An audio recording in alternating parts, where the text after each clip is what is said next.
Hello, class. I'm going to go over section 3.1, measures of central tendency for your statistics course. And this will be the beginning of your test 1 material. So far we've covered already quiz 1 material, quiz 2 material, and now there's a test 1 that we're going to prepare for. It has 4 sections, 3.1, 3.2, 3.3, and 3.4. And when we take the test, this will involve a what we call a Canvas quiz, which is a test. It's just created as a Canvas quiz, and it does require the Respondus lockdown browser with webcam. And so you'll want to keep in mind the requirements for the sitting positions when you're taking your test. So remember, you have to angle your after you do the environment check, you have to angle your camera, move it back at least 2 feet, and situate your computer webcam so that when you're testing, after I've seen your ID, you take a picture of yourself, um, and then you show your photo ID, and then you do the environment check. And then when you get ready to situate yourself, this is what I need to be seen throughout the test. Just having this, your face in the camera is not sufficient. As you saw in your orientation in the YouTube video that Mr. Trotman prepared for us, that then a test of null and void would be considered if a teacher cannot see the activity going on while you're taking the test at your desk or at your tabletop. So that is one of the requirements for the course. Okay.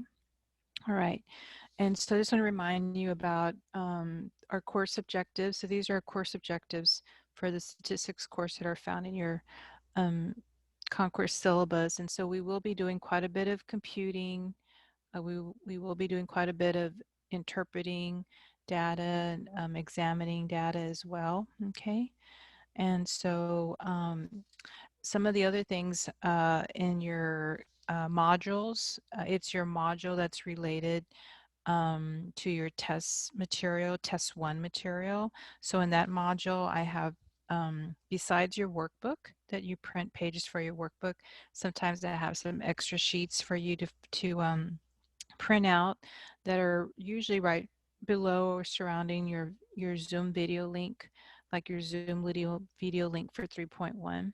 So this would be something that you would want to have print out, is this reference of the Greek letters of the alphabet, because I have mentioned a few Greek letters already from quiz 1, quiz 2 material, but chapter 3 will predominantly use, as we go along in the course, um, continue with the course, we'll be using a reference of more Greek letters in the alphabet. And so that's why you want to have this sheet out here is helpful when I reference that. And then sometimes I will have some extra problems for you to work on. And they kind of look like this. This is like from our ebook. So I've cut and paste some problems together that we'll do. And I've got this table set up. So you should be able to print that for the lesson that we're going to go over towards the end of the lesson. And then also this, have an example of a weighted mean, this example as well. Okay, so just kind of have those handy and print it. And at the time that we go over this in the video, if you want to stop the video to go print that from your computer, you may do that as well. Okay. All right. And so we're on page 58. And I think I'm going to do this. This is on page 58.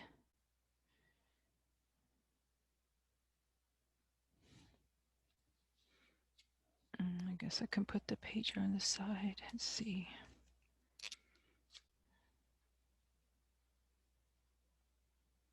So this is page 58 of your workbook, okay? And so it says that what do we mean by an average, okay? And so we have these words that are associated here with our average. So we have mean, for example. Also other words, we have median, mode, mid-range, and weighted mean. So these are examples of measures of central tendency, okay? Um, we have some vocabulary that I'll read through before we do some calculations. We have a statistic is a characteristic or a measure obtained by using the data values from a sample. A parameter is a characteristic or measure obtained by using all the data values for a specific population. We have this general rounding rule. So the basic rounding rule is that rounding should not be done until the final answer is calculated. So if you've taken a physics class before, or even a chemistry class before, it's very similar in the sciences that you don't want to have round off error. So you don't want to consistently round things off as you go through the problem, and then you just accumulate rounding error. Okay, so that's why they say that rounding should not be done until the very final end, the bitter end. Your answer is calculated. The use of parentheses on calculators or the use of spreadsheets also helps to avoid early rounding error. Yeah, a lot of times when you're setting up a fraction in your calculator, your numerator, the top number, a lot of times you'll notice we'll put parentheses around terms that have operations in the numerator or in the denominator. So we separate numerator and denominator with parentheses oftentimes just to avoid round off error and wrong calculations. Then we have measures of central tendency. So like we mentioned earlier, the mean is an example of that. So the mean is the quotient of the sum of the values and the total number of values. The symbol X bar is used for sample mean. Okay, so when this is read out loud, this is read X bar. Okay, and so let me just write down a few notes here. I have this formula here. So I have a note here to say that this is read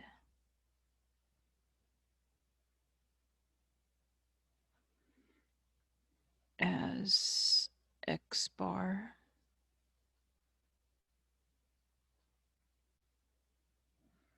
Okay.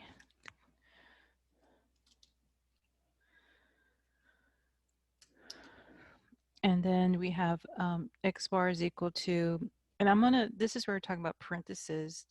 They don't have parentheses, but they should have parentheses. This is, you're adding all these terms, adding all these values, and you're dividing by n. So these are read, these are subscripts. So this is read, like for example, this would be read x sub 2, because that's like a subscript. Like a submarine is a ship below water, that's a subscript. So that's read x sub 2. So x sub 1 plus x sub 2 plus x sub 3 plus ellipsis all the way to get to the last term. X sub n would be designated as your last term. So these are called subscripts. Is equal to this is our Greek letter sigma.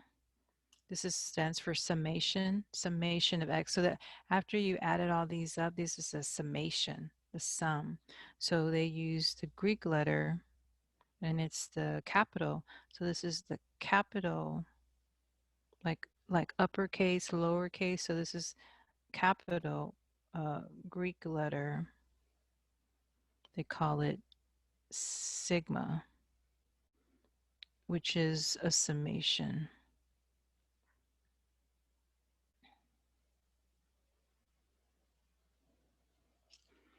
So see if I go back to this vocabulary here. I should be able to find that on here. See right here after R. So, we just got through talking about quiz number 2 material, remember? And we had our p-value, probability value. Remember we called it rho? So that's the lowercase letter of the alphabet. Okay, well now here, see this here? This is the Greek letter sigma. Okay. Okay. Divided by n. Okay, the amount of data. Let's see.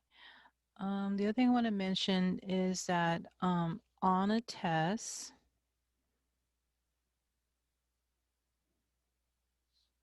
I'm going to put this right here. So on a test,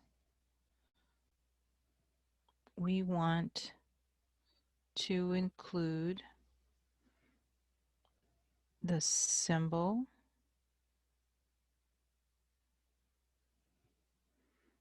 the formula, the substitutions,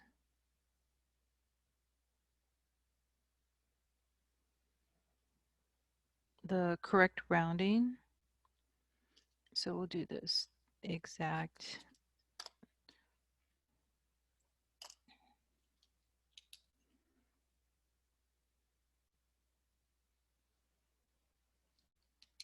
and correct rounding.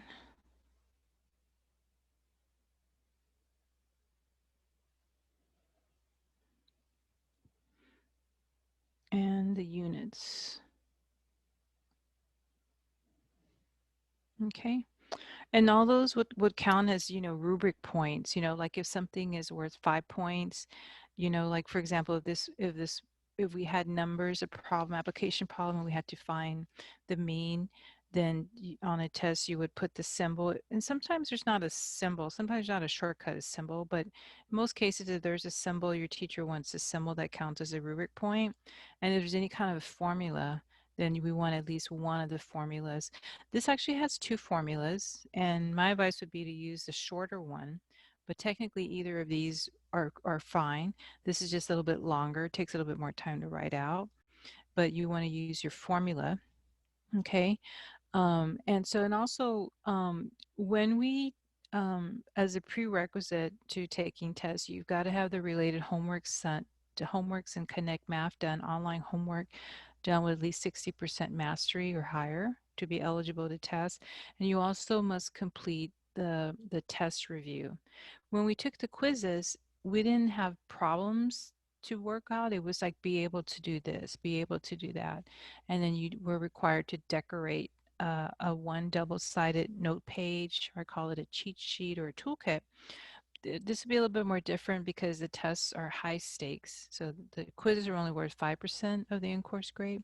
The tests are worth 15%. So you do need to do some extra work, some practice to get ready for the time test, which should be 110 minutes. So usually the deal is in testing, you don't want to run out of time, so you have to practice. And sometimes I advise students to do the practice test twice and time yourself, because really with statistics, you don't have um, an infinite amount of time. It is a time test for 110 minutes, and to complete the questions or the problems on the test.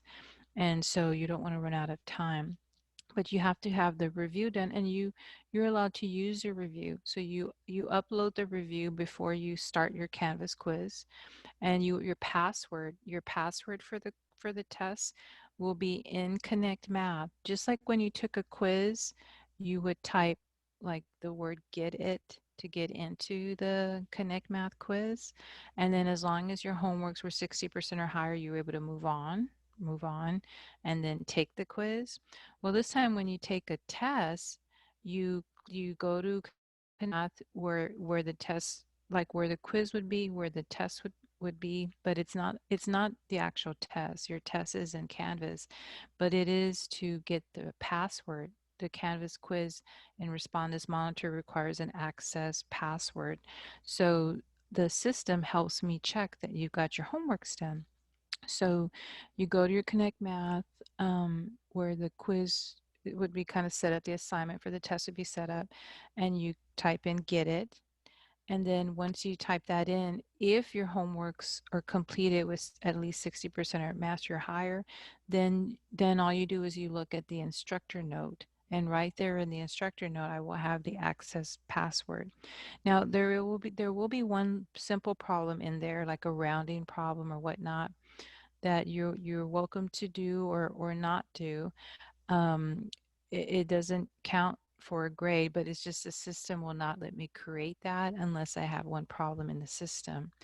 And so, of course, you're encouraged to work the problem because it will help you review rounding. So, yeah, I encourage you to work it. But if you miss it, it won't count against you. It's just you need entry into the assignment to retrieve the password for your Canvas quiz, your Canvas test. in Canvas. So and then jot that down. A lot of times people go in and they jot it down. Sometimes what happens is people go too fast, they go straight to the question and they miss the password, which was in the instructor note. So you do have to be aware of what you're doing. You're going in there predominantly to get the retrieve the password. So you would write that down. Okay. On your review, you would just write that down right away, or on your template for your test, you would write that down. Okay.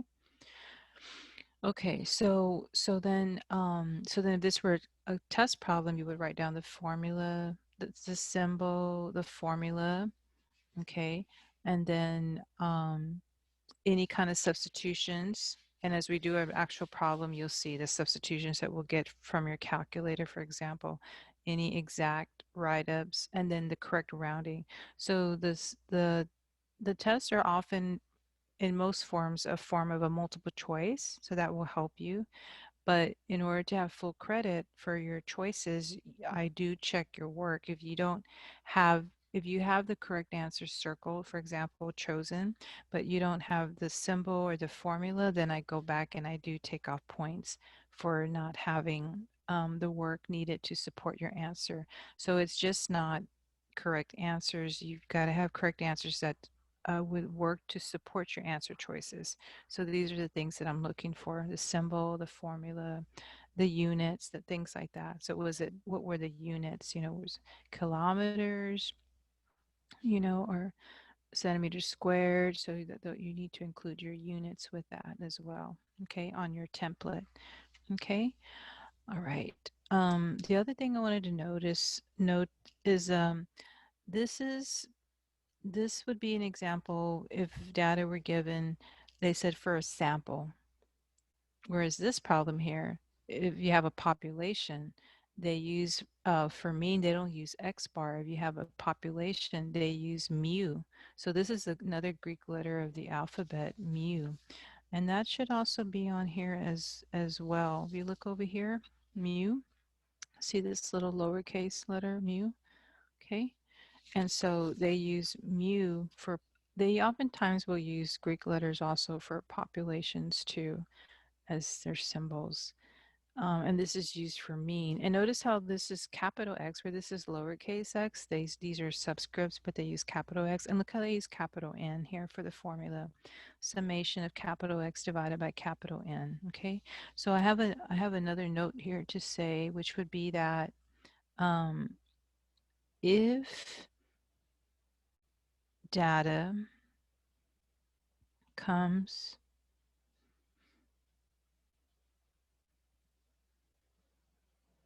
from a population,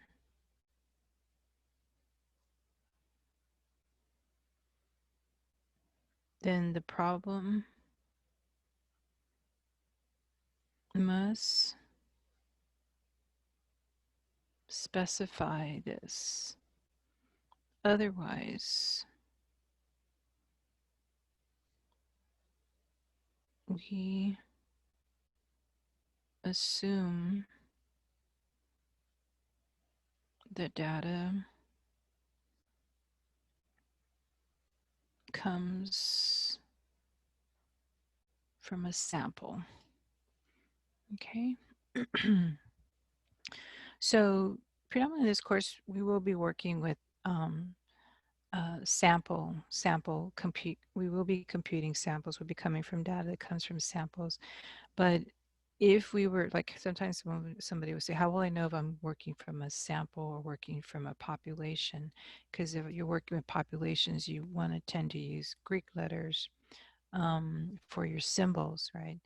And so oftentimes the problem will have to tell you that if the data comes from a population, then the problem must specify that in the description. And if it doesn't say anything about that, then it's safe to assume that it came from a sample. So that's usually the rule of thumb, the understanding for that. Okay, and then we have this rounding rule at the bottom, that the mean should be rounded to one more decimal place than occurs in the raw data. Okay, so that's something to keep track of here.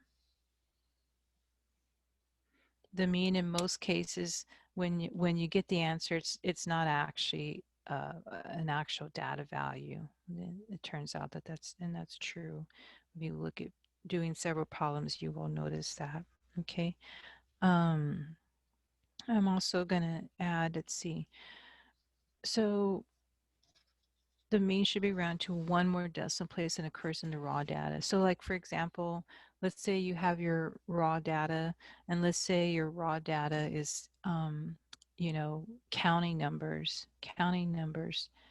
and if your data is counting numbers, then your answer should be recorded to the tenths place, one decimal place beyond how your data is given. If your data is given and there are decimals and it's to the tenths place, then when you round off your answer to the mean, it should be one decimal place beyond how your data is given. So then you would have to round off to the hundredths place. Okay.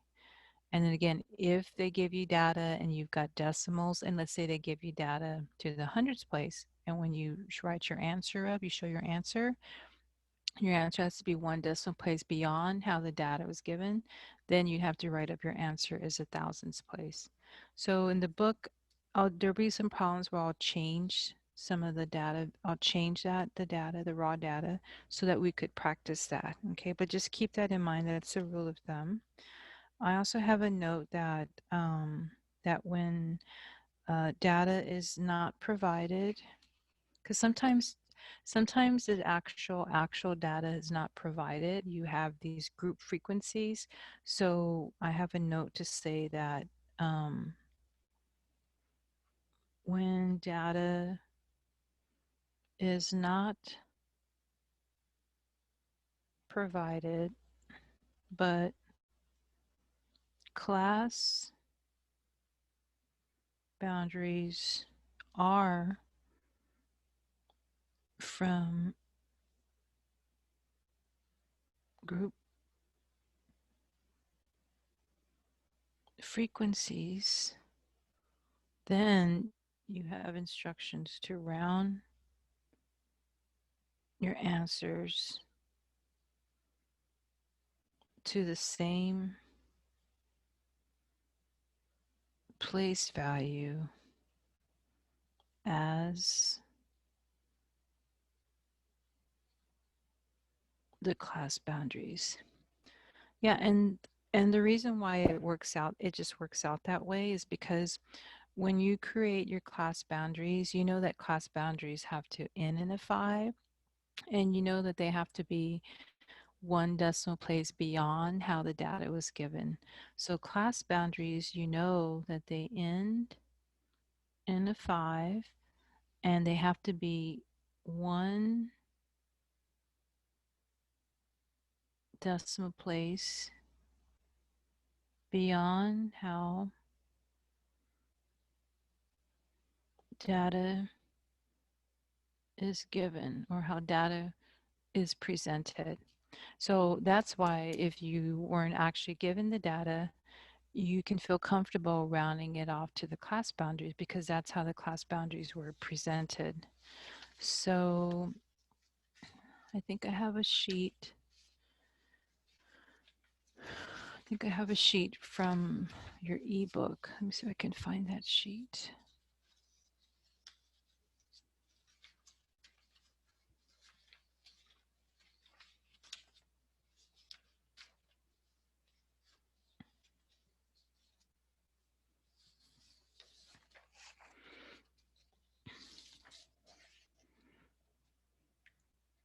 Yeah, so like this is something from your ebook. Um, and let's see. So let's see if I have a note here. These are class limits. I know these are not class boundaries because they don't, all these don't end in a 5. So it says here, our raw data is presented with a tenths place. These are all to the tenths place value representation. So if you were trying to do some kind of a calculation and you needed to find the mean, then you would have to round it to one decimal place beyond that. So you would have to round this to the hundredths place. Okay. Now here,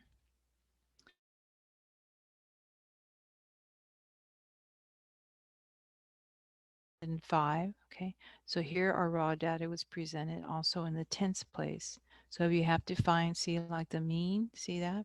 You would have to round off one decimal place beyond, you have to round that to the hundredths place. Okay. Same thing here. So these are uh, our raw data is presented as counting numbers. So then you would have to round that off to nearest tenths place. See, mean to the tenths place. Here, your class limits are given to the hundredths place. See, so our raw data was presented in the hundredths place. Okay, even though you don't actually have the data, right? But you've got these class limits that were created. So, so then when you round to the mean, you would have to round to the thousandths place, a decimal place beyond how your data was given. Okay, so class limits mimic your data. Okay.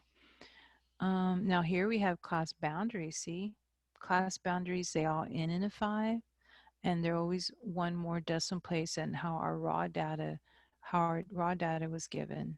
So see, our raw data was presented as counting numbers, see? So that when they created this, it was a decimal place beyond that. So now when you find the mean and you have to round, you round to the same place value as the class boundaries. You would have to round that to the tenths place. So round mean to same place value as the class boundaries. Okay, so you would round that to the tenths. Okay, so that's like the rule of thumb for this. Okay. Um, okay.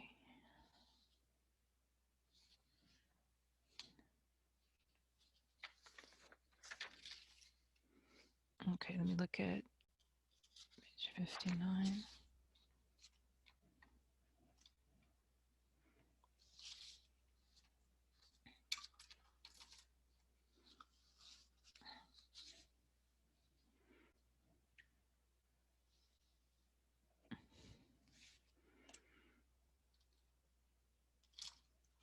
Okay, so here we have some problems. Let's see. Um, so and when I do this problem down here, I'm gonna I'm gonna fix it so that I have the decimal place to the hundred. So I'm actually gonna make this 1.10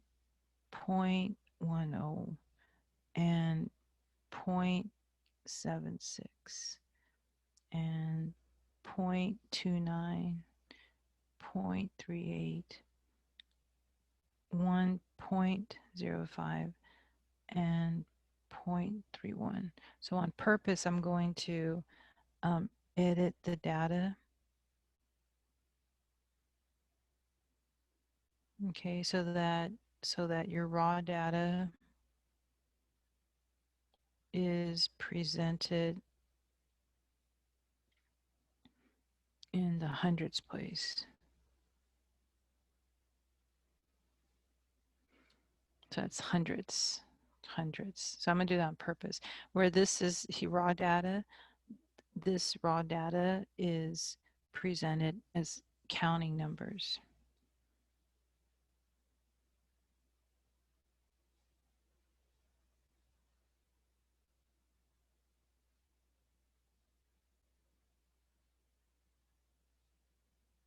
Or they say natural numbers. So when you use the rounding rule, you know how you have to find the mean, even here, find the mean. When you find the mean, the rule said, remember the rounding rule says round one decimal place beyond. So that means you're going to have to round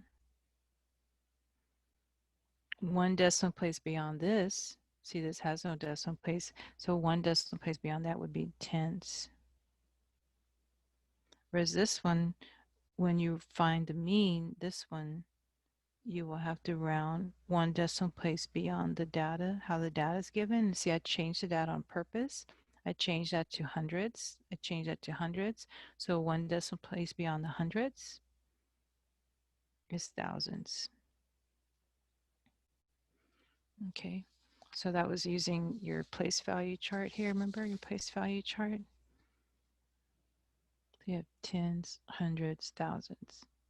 Okay, so that did that. I changed that so we could practice that. Okay,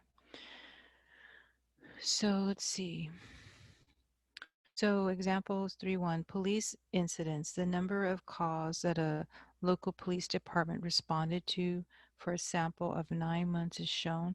They want you to find the mean. Okay, so on a test, your teacher would want the symbol, and we're assuming this comes from a sample, so you want to use X bar, not mu. If it were coming from a population, they would have had to have told you that it came from a population. You want the formula. I recommend the shorter one, okay, because otherwise the other one was a little bit longer. We saw that in the previous page. Okay, and then you want the substitutions from your calculator. Okay, so what we'll do on the calculator is we're going to enter your data.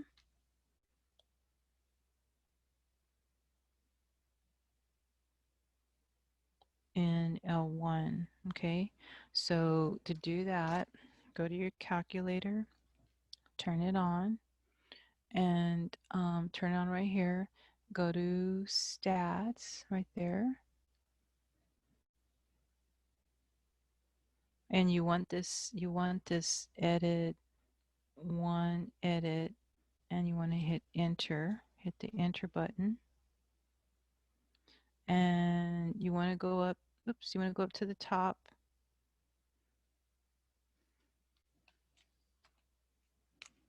of your first column.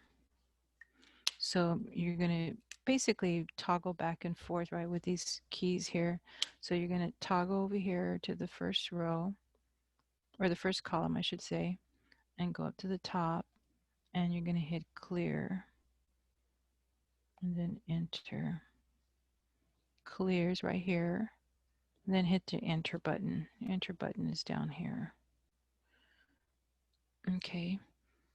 And then you're going to enter your data. So you're going to enter 475, 447, 440, 761, 993, 1052, 783, 671, 621. Okay, and then just double check your data.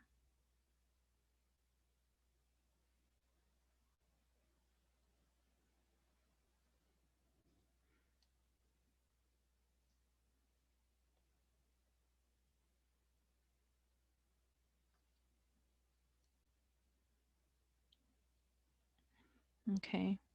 Okay, and then after we do that, you're going to hit stat again, and then you're going to tab to calculate, and then you want this one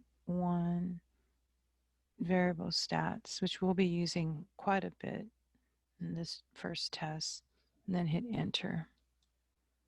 Okay, and then on your list, you want to basically with the list, your ID, which is identification, you want to ID the column where your data is located. Yeah, and we put our data in L1, so this is fine. If you have something else like L2 or L3, you need to change that. And you just, the way you do that is you hit the second button, and then you hit whatever column your data's in. So if your data's in L1, you hit second and number 1, because see, it's got L1. If you put your data in L2, you hit second and number 2, because see, that's L2. So you can put your data in different columns if you want, but my data is in L1. Now, right now, for the frequency list, later on we'll be doing like a group mean, and we'll be using from a group frequency, we'll be using midpoints and frequencies. So later on there'll be a need to have something there, but not for this problem. For this problem, we actually so I'm going to put L1 here. For this problem, for your frequency list, you actually want to leave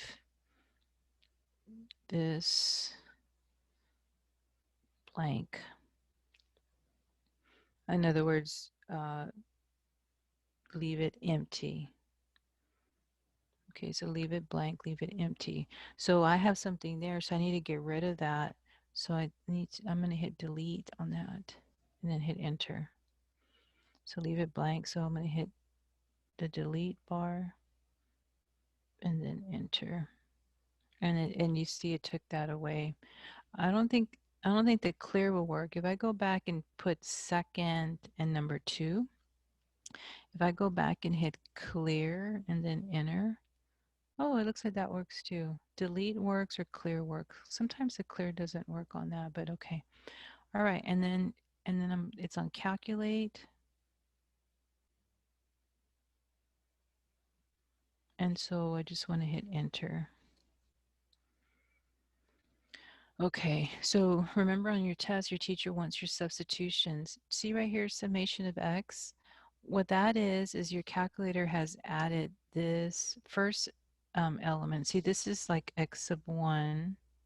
This is x sub 2, x sub 3, x sub 4, x sub 5, x sub 6, x sub 7, x sub 8, x sub 9. That's like x sub n, your last number. It has added those up, and when it added it, it gave us a total of 6,243. And then you're dividing by n, which is the amount of data. It said it was 9 months. See, 1, 2, 3, 4, 5, 6, 7, 8, 9. And when this is divided, this divided by this, see the calculator gives us this x bar, which is 693 point, and a lot of repeating sixes, 1, 2, 3, 4, 5, 6, 1, 2, 3, 4, 5, 6, and then a 7. And then you would put down your units. This one has no units. Sometimes you have units, and if you do have units, you need to put your units, like units of length, or and so let's see. These are months, but that's just a description. So it's not a like a requirement, because it's not a unit of length. So these are months. So it said that a sample of 9 months, and these are number of calls. These are number of calls. So it's not a unit though. If you wanted to, you could put calls there. There wouldn't be any harm on that, but it's not a unit of length. But these are calls, right? Number of calls. So these are the number of calls. But that's not a form of unit of length though, okay? All right, and then we have to round to nearest tenths. Remember we talked about rounding it to nearest tenths? So then you would box this in the tenths, and then you look at the number to the right. Is that 5 or more? Yes, it is. So add 1 to the 6. So this is about 693.7, and this would be cause. Okay, and so on your if you had a multiple choice test, then you would want to look for this number on your multiple choice test. But to get the full credit, the teacher goes back and looks at your work, and the thing that you need is the symbol, the formula, the substitutions from your calculator, and then yes, the right answer. But to get the full credit, you need to back up your work to support your choices, okay? Okay, now for the second problem, we're finding another mean. And so again, you want to have the symbol, the formula, the substitutions, and it looks here like we have 1, 2, 3, 4, 5, 6. Looks like we have 6 data values. 1, 2, 3, 4, 5, 6. And it says hospital infections. The data show the number of patients in a sample of 6 hospitals. 1, 2, 3, 4, 5, 6. And these are patients who acquired an infection while hospitalized. Find the mean. Okay. So again, we're going to put the data into the calculator. So you're going to hit Stat, Edit, One Edit, go to the top, hit Clear, Enter, and put your data. Remember, I changed it so that this could be 100. So I changed this on purpose because when we round, we're going to round a decimal place beyond. We're going to round to the thousands. Okay, so this is 1.10, 0.76, 0.29, 0.38, 1.05, 0.31. Okay. And now we're going to calculate the mean. So I'm going to go to Stat,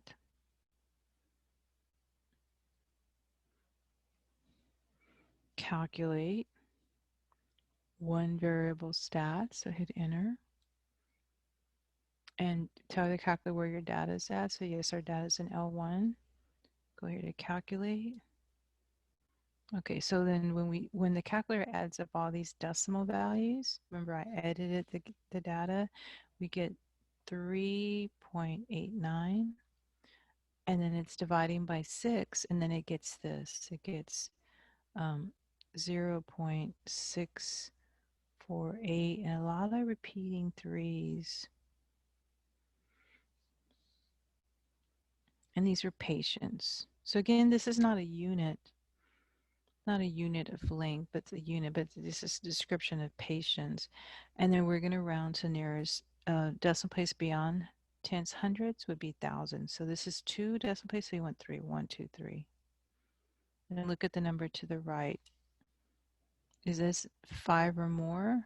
No. So this stays in 8. So approximately 0.648. And this is patients. Okay. All right, good. Okay.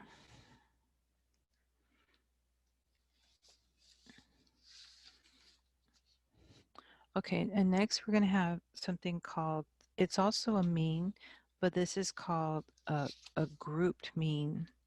And with the group mean, there's also a need to find a modal class, okay? And so we're going to talk about these here. So let's see, it says procedure for finding the mean for group data. So usually on a test, what will happen on these is I will have you compute it, compute it on paper, kind of like by hand, so we speak. And then I show you how to use a calculator to check your answer. So we use this, comes to this formula here. When I say do it by hand, we have this formula, and we usually have like a table. So it says, so you have class frequencies F, midpoints X sub M, and then this product F for the frequency times the midpoint X sub M. Find the midpoints of each class and place them in a column.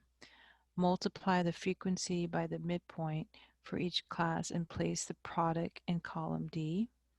Find the sum of column D. So you're going to add these up. Divide the sum by the obtained in column D by the sum of frequencies obtained in column B. So the formula for the mean, so you see how they use X bar, and then summation of this product. So I'll put parentheses here. So they're adding up all these in D. They're adding all those up, summation of that, and then dividing by N, okay? All right, so let's see.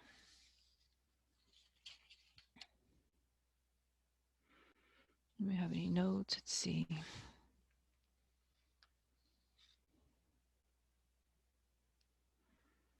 The only thing I have to add some notes here is that remember how the midpoint is calculated?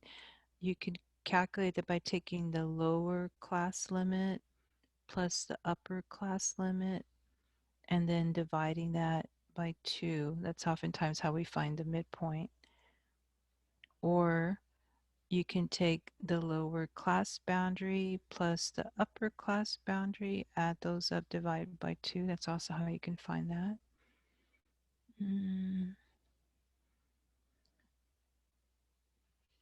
And let's see, finding the mean. So again, they're using X bar for mean for group data. So remember, group data, have a note that with group data, what happens is that either class limits or class boundaries are given. So class boundaries or class limits and frequencies are given. Okay.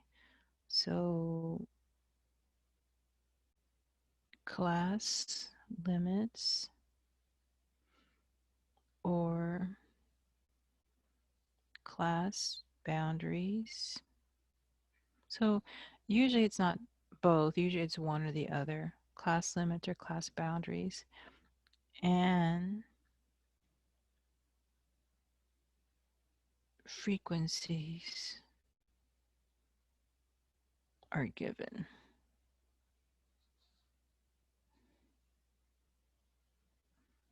Okay. So that would be here under class. So either class boundaries or class limits are given. Usually it's not both. It's usually one or the other. And then n, also what is n? N happens to be the summation of f. So n is when they add up all the frequencies. That is that. Okay, summation of f is n.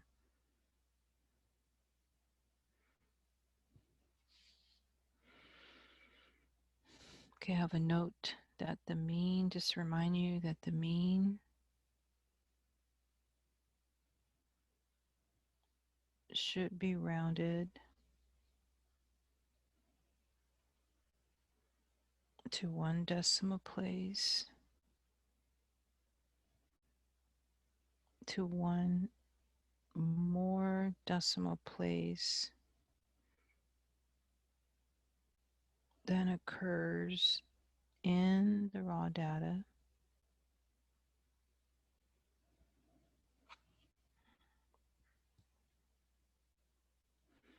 And also have a note that class limits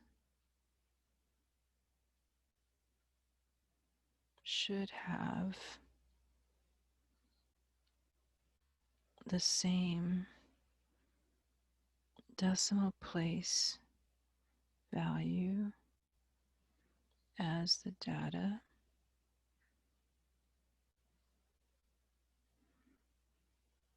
but the class boundaries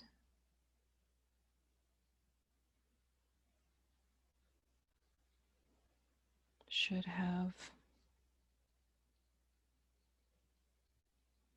one additional place value.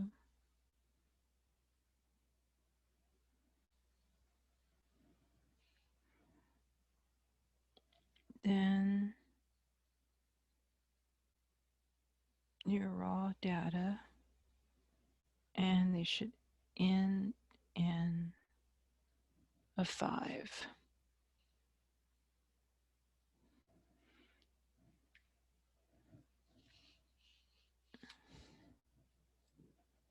Okay.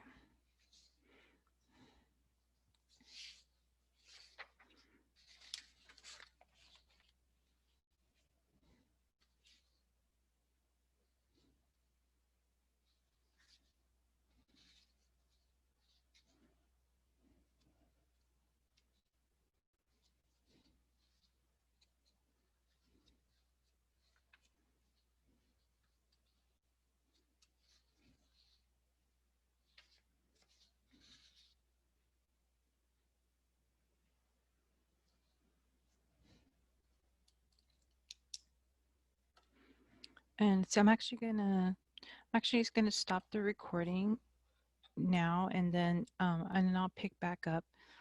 I'll be picked back up in a bit, but I'm gonna stop the recording now. When I pick up the video, start back up again, like a second part, I'll go ahead and start with actually showing you the problem on page 60.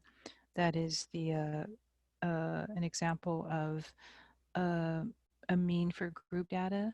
There's an example on the next page, and then I'll do that extra problem. So from your handout, let me see if I can find that handout.